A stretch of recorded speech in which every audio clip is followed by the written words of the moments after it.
สบายดีทุกท่านที่กำลังรับฟังนะครับส้มสุภาษิตโบราณลาวคำว่าไม่แก่กายยามเบ็ดเฮ็ดแก่กายยามแก่งนั้นมีความหมายว่าแนวใดข้าพเจ้าจะได้อธิบายให้ฟังดังต่อไปนี้คำว่าไม่แก่กายยามเบ็ดเฮ็ดแก่กายยามแก่งนั้นคนสมัยโบราณได้ยกเอาไม้และเฮ็ดมาเปรียบเทียบใส่กับคนเฮาตัวอย่าง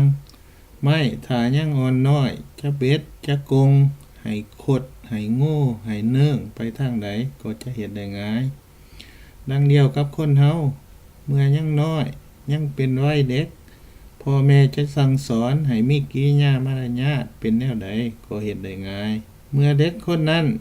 เติบโตใหญ่ขึ้นมาแล้วจึงเริ่มฝึกแอบและสั่งสอนก็จะบ่ง่ายเหมือนเวลายังน้อย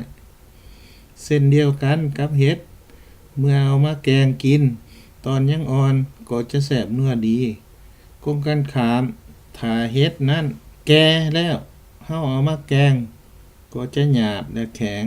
เวลากินก็บ่มีรสชาติ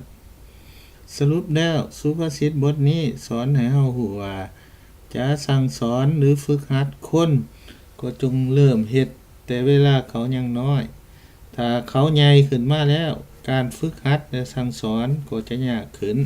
และบางที่ก็จะเป็นไปบ่ได้เลยมาฮอดนี้หวังว่าท่านคงเข้าใจความหมายของสุภาษิตบทนี้แล้วขอขอบใจที่ให้ความสนใจติดตามและหวังว่าคงได้พบกันอีกในวิดีโอหน้าถ้ามักฮักวิดีโอนี้อย่าลืมแชร์และกดไลค์ขอให้โชคดีและมีสุขภาพเข้มแข็งพบกันใหม่บ๊ายบาย